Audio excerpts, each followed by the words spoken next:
Notre invitée est une femme au parcours émérite qui a su bâtir sa carrière dans un secteur où d'aucuns croiraient que c'est quasiment impossible.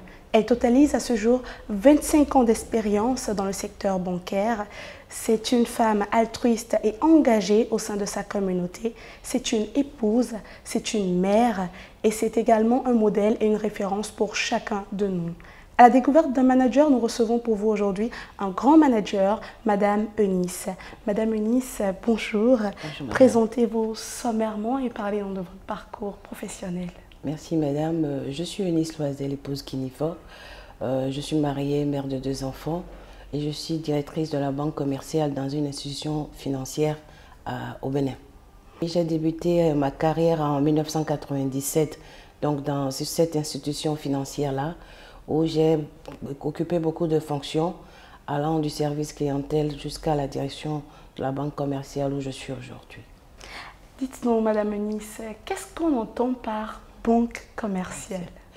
Alors, dans mon institution, la banque commerciale, en fait, c'est la direction qui s'occupe de la clientèle des petites et moyennes entreprises, petites et moyennes industries, qui s'occupe également de la gestion de la clientèle des grandes entreprises locales, de toutes les congrégations religieuses, toutes religions confondues donc, des écoles privées, des écoles publiques, des universités, des ONG et j'en passe. Donc en réalité, c'est une relation clientèle. Absolument, clientèle, entreprise, oui, en entreprise avec vos clients. Oui. Très bien. Alors, Madame Eunice, en tant que directrice de la banque commerciale que vous venez de définir, dites-nous, quelles sont vos tâches quotidiennes? Merci, madame. C'est vrai, lorsque le matin, vous quittez votre maison, vous avez un planning dans la tête que vous avez envie de dérouler. Mais une fois arrivé sur le lieu de travail, d'autres obligations s'imposent à vous et vous vous ennuyez. Et donc, le matin, dès que j'arrive, la première chose que je fais quand je pose mon sac, c'est de prendre ma tasse de café pour relancer ma journée, être bien requinqué. Ça fait partie un peu de mon ADN, de mes principes. Et au même moment que je prends mon café, pour ne pas rester inerte là, j'appelle 1, 2 collègues, peut-être 3, pour faire le point de la veille, savoir quels sont les niveaux d'évolution sur un certain nombre de dossiers, quels sont les challenges de la journée, les planifications de visites clientèle qui sont faites. Et si également j'ai des réunions, avec Covid aujourd'hui, on fait beaucoup plus de réunions en ligne qu'en présentiel. Et donc si j'ai des réunions qui sont planifiées sur la journée, j'essaye vraiment de m'organiser à respecter cette tranche horaire-là, rendre mes rapports de réunion disponibles. Et puis la journée, elle est bien occupée jusqu'à la fin. Waouh, c'est toute une journée que vous gérez de main de maître. Absolument. Mais qu'est-ce qui a changé pour cette institution bancaire à laquelle vous appartenez en termes de bilan depuis votre entrée en fonction en juillet 2016, c'est exact? C'est bien cela, madame. Alors, en juillet 2016, j'ai pris ce portefeuille-là. Il était très en difficulté. On avait beaucoup de crédits qui étaient vraiment en douteux. Et donc, il fallait restructurer tout le portefeuille. La deuxième chose, il fallait également faire un repositionnement du personnel, faire des redéploiements en interne ou prendre l'option de faire des recrutements. Et donc, ceci a été fait. Et donc, on a pris du personnel dans d'autres unités, du personnel bien formé, à même donc de faire le travail. On a également fait des recrutements de personnes expérimentées au plan local. Et également, on a repensé en fait l'idée de la banque commerciale telle que c'était avant que nous, on ne prenne le portefeuille. Alors, les crédits qui étaient en douteux, à date, nous avons tout fait pour recouvrer la bonne partie des créances en difficulté là. Et là où notre challenge a été de taille, parce qu'à un moment donné, plus personne ne croyait en nous. Les clients également ne croyaient plus en nous parce qu'il y a eu un grand resserrement des conditions d'octroi de crédit aux petites et moyennes entreprises et aux petites et moyennes industries. Et donc, les clients avaient pris un peu de recul. Donc, il fallait les ramener au guichet, il fallait les reconquérir. Et donc, nous avons réussi également à refaire complètement tout le portefeuille et tous les crédits que nous avons octroyés aux clients. Depuis notre prise de fonction en juillet 2016 à date, nous n'avons pas eu de détérioration de portefeuille. Et ça, en fait, c'est l'une des gloires que sur laquelle je peux m'estimer heureuse à date. C'est votre mérite et c'est tout à votre honneur. Justement, en parlant de ces actions-là, parlez-nous, Madame Eunice, de ces actions stratégiques que vous avez entreprises et dites-nous comment est-ce que ces actions-là sont perçues par vos collaborateurs directs? Oui. Alors, en termes d'actions stratégiques, il y en a eu plusieurs. D'abord, en termes de leadership, il faut, comme je le disais tout à l'heure, il fallait redéployer le personnel, mettre la personne qu'il faut, comme on dit, à la place qu'il faut. Et donc ça, c'est pas toujours évident dans notre environnement. Parfois, on est obligé de sacrifier voilà, des managers à certains postes et les remplacer par d'autres. Également, lorsque le personnel a de la pression sur le travail, c'est pas toujours évident. On aime bien notre matelas de confort, on est là dans notre cocon tranquille, personne ne nous dérange. Mais lorsqu'il faut bousculer les habitudes des gens, les retourner sur le terrain, aller faire de la prospection, aller reconquérir de nouveaux clients, reconquérir également des clients qui sont déjà, je vais dire, pas très contents de votre institution, il faut aller refaire un peu de la matière sur le marché. C'est pas évident. Donc vous rebousculez complètement les habitudes et ce ne fut pas simple. Et dans ce genre de situation, en termes de management, vous ne recherchez pas de la popularité. Non, pas du tout. Vous êtes très impopulaire parce que vous ne cédez pas aux caprices. Vous avez un seul objectif, réussir, atteindre les objectifs qui te sont assignés et dire « Waouh, je suis arrivé ». Et donc c'est à ça que je me suis particulièrement attelée sur les 6 ans. Au début, c'était très difficile pour le personnel, mais je pense qu'aujourd'hui, à voir nos résultats là où nous sommes arrivés, je pense que tout le monde est content. Et puis demain, que je sois encore là ou pas, ben, chacun saura comment il faut faire pour leur fonction future. Ça veut dire qu'ils ont reçu l'essentiel, toutes les notions étaient bien acquises et que vous êtes le bon manager que vous êtes. Madame Eunice, l'unité que vous gérez, vous l'avez dit tantôt, s'occupe en grande majorité des entreprises à divers niveaux. Et vous pouvez nous parler un peu des difficultés que rencontrent ces entreprises dans l'octroi de crédit? C'est vrai, bon, l'unité que je gère en ce moment, la direction de la banque commerciale, comme je le disais tout à l'heure, je m'occupe essentiellement de la clientèle des petites et moyennes entreprises et des grandes entreprises locales.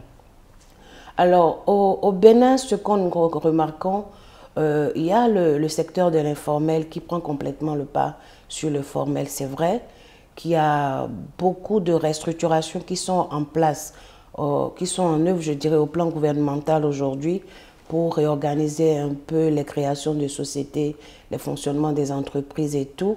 Mais ce qu'il faut fondamentalement retenir, ces sociétés-là ont souvent des difficultés d'accès au crédit. Pourquoi? Parce que parfois, le promoteur de l'entreprise n'a pas toujours, je dirais, une bonne connaissance de l'activité avant de s'y lancer. Le promoteur a, je vais dire, une formation parfois approximative. Et parfois également, il y a le fait que la partie gestion d'une entreprise, la partie gestion également financière, toute la partie comptabilité n'est pas toujours acquise par le promoteur. Alors que nous, institutions financières, en fait, le conseil que nous donnons aux entreprises, c'est lorsque le promoteur n'a pas cette capacité à être à la fois je vais dire, dans l'administration et en même temps dans les finances, il faut faire du recrutement du personnel de qualité ou faire de l'externalisation du personnel. Je peux utiliser un comptable qui n'est pas forcément, qui ne fait pas partie forcément de mon entreprise, mais qui a une vue, comme on dit, panoramique sur mon activité. Et ce qui manque aux entreprises. Et donc, on veut faire parfois, on veut gérer une entreprise parfois comme... je vais oser le dire, comment on gère une épicerie. Et puis la conclusion après, c'est que l'entreprise ne prospère pas. Mais la banque ne fait pas de crédit à une entreprise pour que l'entreprise ne prospère pas, non. C'est pour aider l'entreprise donc à grandir à partir peut-être du statut d'établissement et demain devenir un grand groupe. C'est ça l'objectif d'une institution financière. L'autre élément également, ça c'est au plan organisationnel. Oui. L'autre élément également, c'est la partie, je vais dire, connaissance du marché. Oui. Parfois, les entreprises ne connaissent pas le marché. on installe une société et c'est là qu'on découvre que ce n'était pas là qu'il fallait s'installer, la cible n'est pas appropriée. Le troisième élément, ça concerne les garanties. C'est un élément de taille. Vous savez, dans notre environnement, on n'est pas encore assez structuré au plan contrôle comme certains environnements, je vais dire bancaires, au plan international.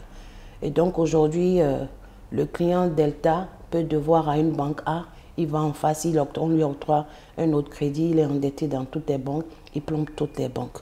Et donc aujourd'hui, de plus en plus d'institutions financières sont frileuses et veulent bien se faire entourer de suffisamment de couverture, je vais dire suffisamment de garanties avant d'accompagner les entreprises. Lorsque vous êtes une entreprise naissante, vous n'avez pas forcément de garantie. Soit vous allez prendre une garantie de tiers, surtout lorsqu'il s'agit de biens immobiliers, tout ce qui est garantie hypothécaire, avec le risque que cela comporte que l'entreprise ne prospère pas et que l'institution financière se sente obligée d'aller réaliser la garantie de l'autre. Soit il y a une pratique également sur le marché, il y a des entreprises qui vont, je vais dire, louer des garanties. Ils en payent le prix sur la durée du crédit. Donc, le propriétaire met à disposition ce bien-là pour qu'on puisse leur octroyer un crédit.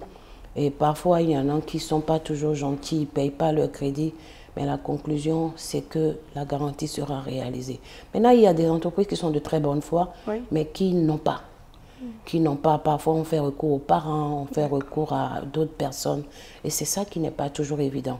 Et donc, ce qu'il faut, à mon humble avis, aujourd'hui, pour accompagner ces petites et moyennes entreprises-là qui ont vraiment envie de travailler, qui ont envie d'éclore, c'est que les fonds de garantie accompagnent à un certain niveau les engagements que les PMI, PME prennent auprès des institutions financières. Ça allège un peu les entreprises et ça leur permet d'être compétitifs et dynamiques sur le marché. Justement, j'allais demander comment faire pour pallier les contraintes qui s'imposent à ces entreprises-là, mais vous avez déjà répondu à la question en énumérant les 3 grands axes à éviter pour ne pas tomber dans ces difficultés-là.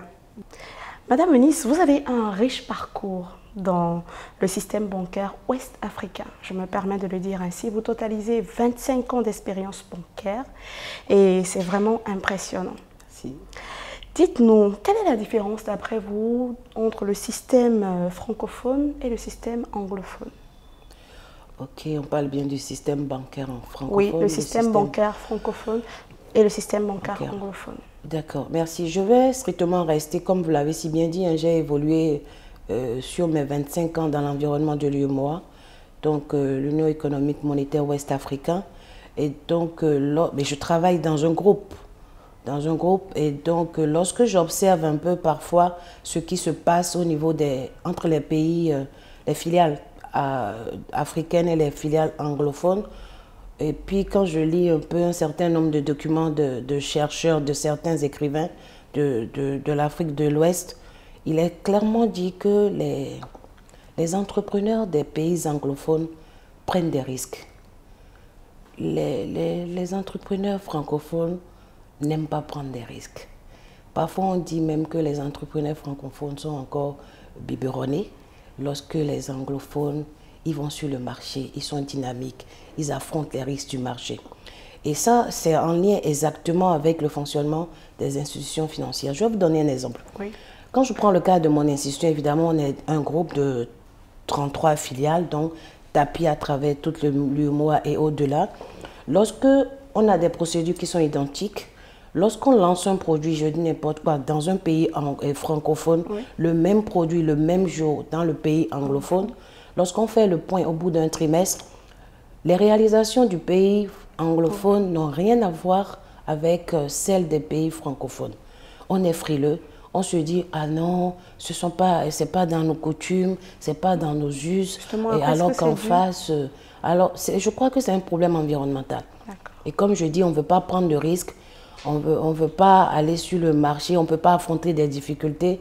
On se limite au strict minimum et on estime que ça ne se fait pas chez nous. Donc, en fait, je ne veux pas faire d'efforts. Alors que l'anglophone, prenez le cas du Nigeria à côté, ce qui se passe au Nigeria, dans l'utilisation, par exemple, des produits digitaux, parce qu'aujourd'hui, tout l'écosystème de la banque est forgé sur les produits digitaux. Digital. Le Nigeria, avec qui nous on a une frontière terrestre, le Nigeria est très loin du Bénin, ce qui est parfois incompréhensible.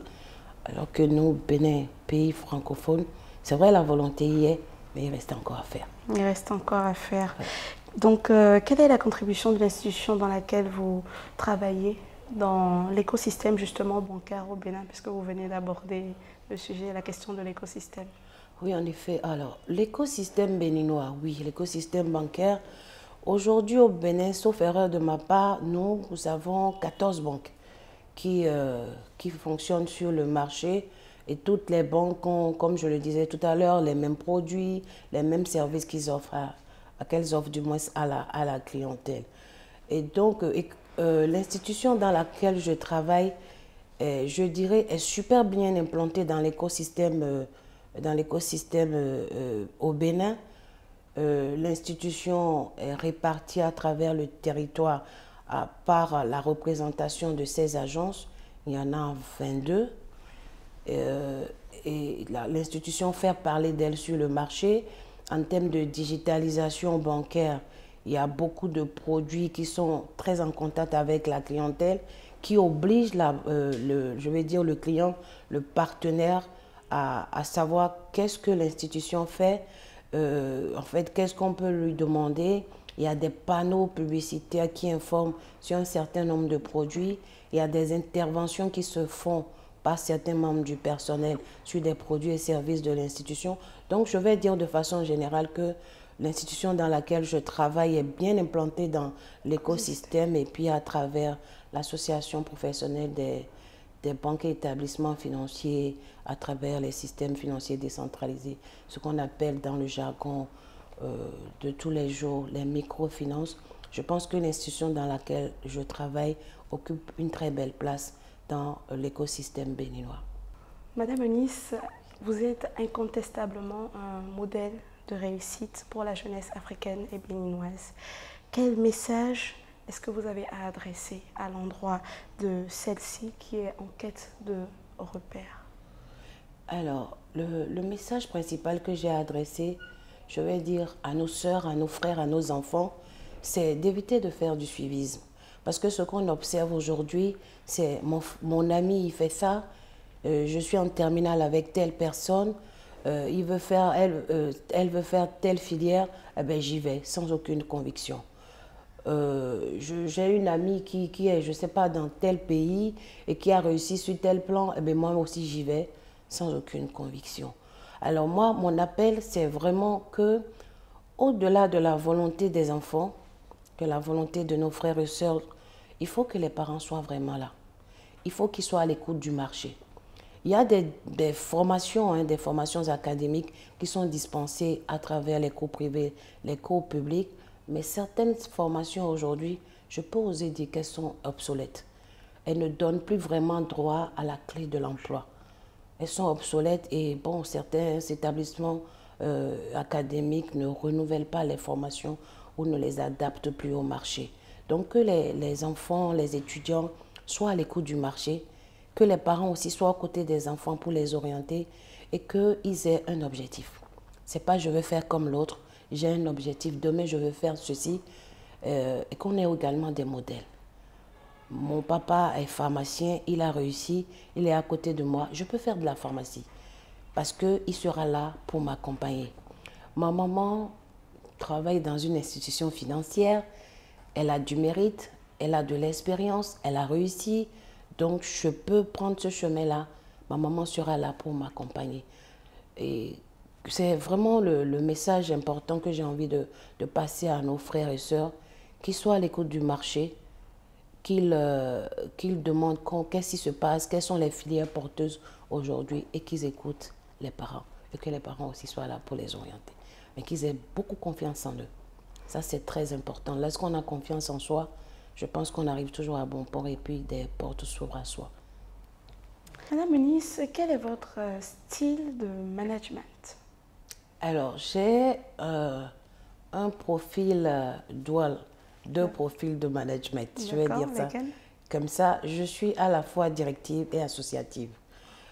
Parce que, en fait, dans l'environnement de travail, il faut identifier le challenge qui est le vôtre, les personnes avec qui vous travaillez et les objectifs qui vous sont assignés, comment vous faites pour les atteindre. Et partant de ce fait, j'estime qu'on ne peut pas avoir un seul style de management du début à la fin. Les styles de management s'adaptent aux situations, s'adaptent aux personnes que vous avez en face de vous. Et dans le cas d'espèce, je disais tout à l'heure que la direction dans laquelle je suis a été héritée avec quelques difficultés.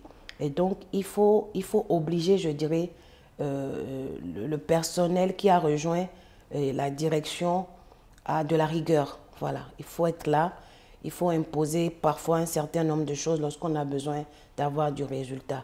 Et ceci n'appelle qu'un management directif. Et lorsque vous êtes dans la vie, vous travaillez avec une équipe, vous ne pouvez pas réussir seul.